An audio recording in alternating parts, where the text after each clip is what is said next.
Introduce our next speaker, Chandra LeGue. She's going to talk about the importance of protecting public lands in an era of climate change. Chandra is Oregon Wild's Western Oregon Field Coordinator based in Eugene. She works to fulfill Oregon Wild's mission of protecting and restoring Oregon's wildlands, wildlife, and waters, and is the author of a forthcoming book about hiking in our state's ancient forests. Awesome. Chandra.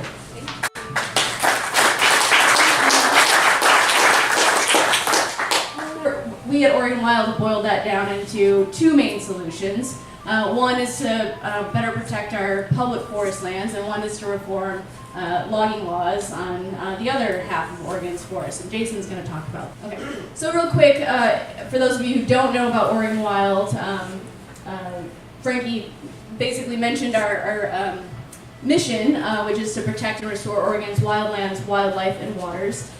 And all of those things are going to be impacted by climate change. So it's one of the reasons we're paying so much attention to this. Throughout much of Oregon Wild's 45-year history, we have been working on protecting public lands, and only recently have added in, again, the other half of Oregon to really address some of the concerns that we have about wildlife habitat and water quality and this issue of climate change. So here's a probably a little bit fuzzy map of Oregon public lands, but as you can see, the orange and yellow and green and purple colors on the map, all the bright colors on the map, are our public lands. So it's over half of Oregon, and half of that is forested. And so, as Dominic drew attention to, this region is very important for this issue of climate change, because our forests here in Oregon are especially ripe for storing carbon because we just have this amazing growing climate.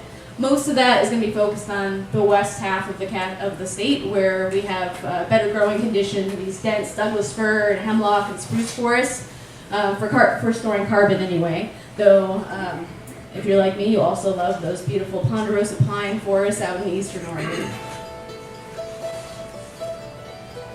So our forests, I'm going to kind of zoom in, like I said, to the Coast Range as much as I can. Our forests here on public lands are mostly in the Siuslaw National Forest here in the Coast Range. And these are our favorite places, right? I mean, maybe your own backyard is pretty good. But all the places I go to recreate, to geek out on nature, which is pretty much my favorite thing to do, are found in the Siuslaw National Forest here in the Coast Range. So they're places we love to hike. They're places where endangered wildlife live. That's a northern spotted owl up there, and a cute little fuzzy red tree vole that they feed on. Probably not so cute then. These public lands are where we have soil resources preserved, with those healthy, deep, organic soils that filter water, and these giant trees that grow to keep our water cold and clear, and good habitat for salmon. So public lands are really the lands that are doing all of that around us, in part because of the industrial timberlands that really aren't doing that, and Jason will talk more about that. So we are already seeing impacts from climate change here in Oregon. These are the really obvious ones, like glacier shrinkage. That's Mount Hood in 1901, and there's the same view from just a couple of years ago, the Elliott Glacier. So, Dominic mentioned some of the things that we're going to see here in Oregon, and I think we know what those are, we know what's coming. I'm not focusing on sea level rise, but certainly here right on the coast, that's going to be an issue. But impacts to water are going to be huge. And I live in Eugene. I get my drinking water from the McKenzie River, which is a pretty major system, and it starts high up in the protected wilderness, and is filtered by lava rocks and it's melting snow and glaciers. You guys aren't so lucky out here. You still have great water in many places, but you're going to see bigger impacts on the coast because your rivers aren't filtered through, your water sources aren't filtered through those high elevation geology. So when we have more storm events and with bigger rainfall, that's going to lead to more floods and landslides and muddy rivers and all that kind of good stuff. Warmer temperatures outside means warmer water temperatures, and there's a lot more highs and lows in the summer and the winter that we're all going to have to deal with. Our plants and animals that live around here are going to have to deal with climate change as well, and are already seeing some of the impacts. There's hotter, drier conditions. The weather patterns and seasonal patterns are kind of out of whack. We've seen that bees and other pollinators emerge from hibernation, or not being able to find, or other animals not being able to find their food because they're either already spent or they haven't come out yet. There's things that are just a little out of whack. And then also with higher temperatures and these other impacts of climate change, we're going to see more disease and pathogens. One of the reasons that beetle-killed forests are becoming a problem across the West is because the winters just aren't getting cold enough to kill the beetles, the larvae, in the wintertime, and so they can just keep reproducing all year round and causing a problem. Of course, there's impacts from wildfire due to climate change, and this has become very obvious in the last couple of summers. Luckily, you guys don't live on the South Coast, where they were just swamped with smoke for the last 2 summers. And a lot of that, and Dominic mentioned this, is due to the hotter, drier weather. There's a longer fire season, and forest management plays into that as well. All right, so I'm going to get to solutions now. So in our booklet that we produce, we focus again on 2 major solutions. The first one is protect more public land, and there's a number of ways that we can do this. I'm going to go through pretty much all of these, and so I'll get right to that. The first one is to protect more forested wilderness, and I'm talking about wilderness with a capital W. It's one of the best ways really to protect our public lands. We can protect forests in this way through congressional action. Really only Congress can protect wilderness through the Wildlands Act. And wilderness protections mean that logging and additional fragmentation, like road building, is off limits forever in that landscape. So Oregon Wild has worked over the years to secure protections for some pretty vast landscapes, but only 4% of our state is protected in this way. That's only 2.5 million acres out of,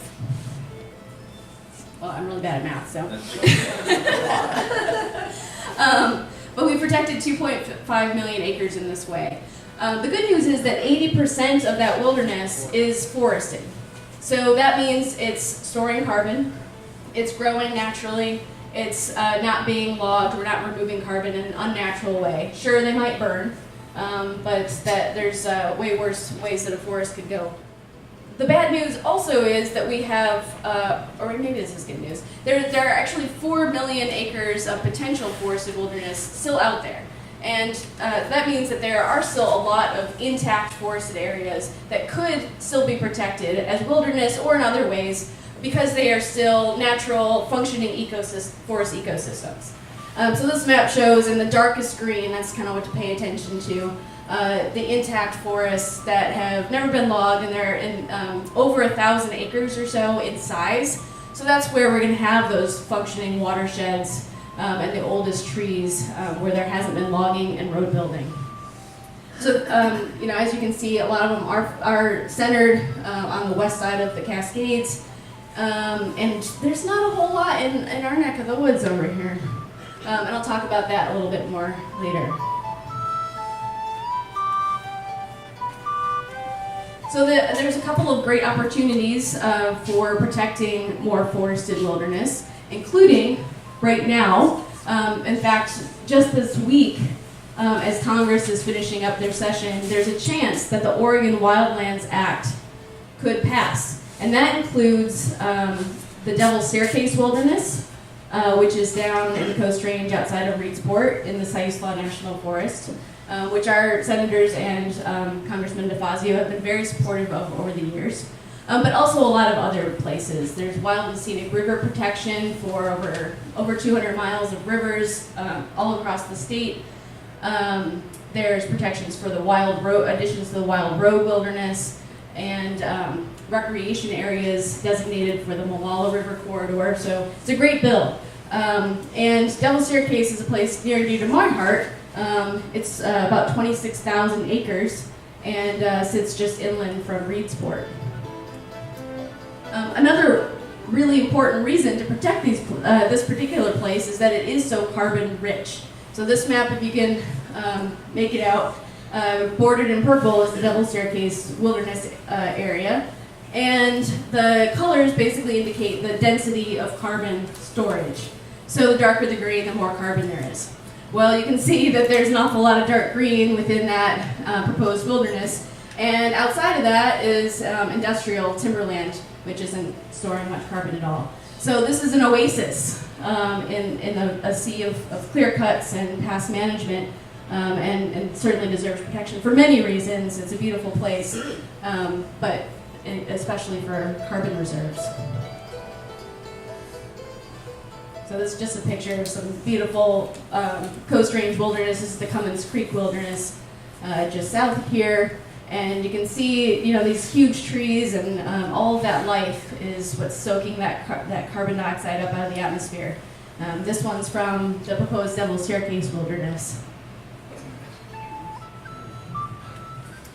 Unfortunately, there's not a lot out there left on the Siuslaw National Forest as far as what we could protect as wilderness or in other ways. So if you're familiar with where the National Forest is, it kind of stretches from just south of Tillamook down to Lincoln City. There's some pieces, and then the big chunk from just south of here all the way down to Florence and almost to Reedsport. So it's 630,000 acres. It's a very large national forest, and as we've seen, there's tremendous potential to store carbon. But these maps over here show the large intact forest roadless areas, so areas that are mature forests that have never been logged and are larger than 1,000 acres or so and serving that role. There's not a whole lot out there. In fact, there's only currently we only have protected a little over 22,000 acres. That's only 3.5% of the Siuslaw National Forest is protected as wilderness in Drift Creek, Cummins Creek, and Rock Creek. If we added Devil's Staircase, which is down here at the bottom, it would more than double that because it's over 26,000 acres, and that would be really exciting. So in addition to Devil's Staircase, there's still about 100,000 acres in the Siuslaw National Forest in those orange areas that could potentially be protected and are still serving this important role of carbon sequestration and have never been logged. So in addition to protecting wilderness, another important way we can accomplish this goal of protecting our public lands for our climate is to make sure that we maintain the protections we already have for these forests. Dominic mentioned the Northwest Forest Plan and how the protections that it offered for the Siuslaw in particular. Most of the Siuslaw National Forest is designated as a reserve for habitat primarily, but that doesn't mean it can't store carbon at the same time. And so if we maintain those types of protections that help turn this area's forest from a source of carbon emissions into a storage capacity, that's really important. So that's some of the work that Oregon Wild does, is to maintain those protections. In addition to things like the roadless rule, which is a national rule that protects those large roadless areas. The Endangered Species Act is an important tool to use to protect habitat. In this neck of the woods, of course, habitat for threatened species means old growth for spotted owls and marbled murrelets. And so maintaining those protections, that critical habitat designation is essential. Dominic talked about this a lot, but I really like this little graphic of how many pounds of carbon a large mature tree can sequester in a year. I think he said it's 10 times as much as a smaller younger forest, but just one tree can sequester up to 48 pounds of carbon every year. So there's a large tree in the proposed Devil's Staircase Wilderness. That's a good one. That's in a place called the Dark Grove.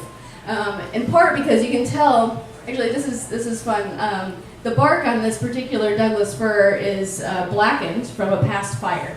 And I can tell you, being in this place, there has not been a fire in there for hundreds of years. So that tree survived a fire many, hundreds of years ago, and so it was probably hundreds of years old at the time. And so it's called the dark grove because there's a whole bunch of these big old trees that have those fire scars, but also because it's pretty darn dark in there because there's so many big old trees. So it's a great place. I do lead hikes there now and then, so you can check out Oregon Wild's website. Unfortunately, maintaining protections for these older forests is not as easy as it might seem. It seems like a no-brainer to me that why would we want to log any more of these forests we have so few of. But unfortunately, there are a lot of excuses used by the federal agencies to log these. Some of them are loopholes in the current policies and laws, and a lot of it's political pressure. We actually see a lot of legislation in Congress that basically seeks to elevate timber harvest over everything else on our public lands. So we're constantly trying to beat those things back. Okay, last leg of the stool I'll talk about here for our public lands is restoration. So, we've basically turned forests that look like this in the Coast Range and gone through a process of converting it through the process of clear cutting. This is a picture of the Siuslaw National Forest taken in 1961.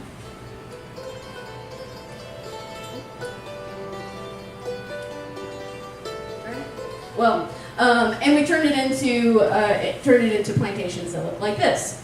And so that's, for these plantation forests are not providing the carbon storage potential in this young stage, nor the habitat that we're looking, or the water filtration properties that we really want to see from our forests. So there's an opportunity here for restoration. And that can mean some active management like thinning, which happens on the Siuslaw National Forest, and it turns the forest into looking like this. It produces some timber, and it introduces some diversity. However, it's mostly done for habitat restoration. So thinking about growing the structure of an old-growth forest for like a northern spotted owl, for example. And so it's not really taking into consideration some of these carbon impacts. Dominic talked about that, thinning still removes, it still is contributing to that leaky bucket. And so those are things that, there's still improvements that can be made in considering these things in restoration. Other restoration activities that can really help with climate change on our national forests are watershed type things. So replacing culverts so that salmon can migrate up into habitat that has been revegetated along stream sides, for example, work like the Watershed Council does. And making sure that we have healthy streamside vegetation, beaver habitat, things like that will help with that, keeping the water cool and filtering out sediment. As the climate changes, that will help wildlife and adapt, and also to filter our water that's going to become a problem. So there's lots of great reasons to protect more forested wilderness, keep the protections we have in place for our older forests, and work on restoring the forests that we've already logged and streams that we've already degraded in many ways. And by doing that, we're going to help these ecosystems adapt in this time of climate change. So I've talked a bunch about water and watershed resilience, and so some of the reasons for all of this is it's all going to help with not only with taking the carbon out of the atmosphere and helping mitigate climate change in that way, but it's going to help with slowing water runoff and filtering water and keeping it colder. For plants and animals, it's going to help connect their habitats, which is really important in climate change because they are going to have to seek out new places to live if it's too warm, if their food sources aren't available. And so they need these connections, and by protecting public forest lands and restoring habitat, they're going to be able to adapt in this way. So one example is in the Cascade-Siskiyou National Monument in southern Oregon. It's the only national monument in the country that's ever been designated for its biodiversity. And one of those the reasons why is because it bridges this elevation and other geographical gaps between Northern California into Oregon, going from the Coast Range into the Klamath Range and over into the Klamath Basin. So there's this whole range that's captured there, and so it's a crossroads for all sorts of species. And preserving that corridor so that they can migrate between them is really important. Another example is an effort that Oregon Wild and other groups have been working on to protect more wilderness along the crest of the Cascades, centered around Crater Lake National Park. There's already existing wilderness in the Cascades down there, but there's more potential, and that would really add a key component for animals that need to migrate from lower elevation, like down the North Umpqua, up to higher elevation, and it would be vital, especially for high elevation plants that might need to move north, because they don't have anywhere higher to go, and their habitat requires this high elevation stuff like the bristlecone pine, and that's a pica. Picas are one of those species that are threatened by climate change. And then finally, protecting our forests, restoring them on public lands will help with this wildfire situation. Fire is a natural part of the Pacific Northwest ecology, but having native forests that are more resistant to fire, more resilient to fire, as opposed to plantations that tend to burn hotter, is important. And by doing things like prescribed burning, introducing that into management of our public lands, where it's appropriate. It's not appropriate everywhere. It's probably not appropriate here, for example. We're going to be able to help our forests be more resilient. Okay, so again, Oregon Wild has distilled a lot of this information for solutions into our little booklet here, so I'll make sure that we get that. And I'm going to turn it over to Jason to talk about solution number 2. Thanks.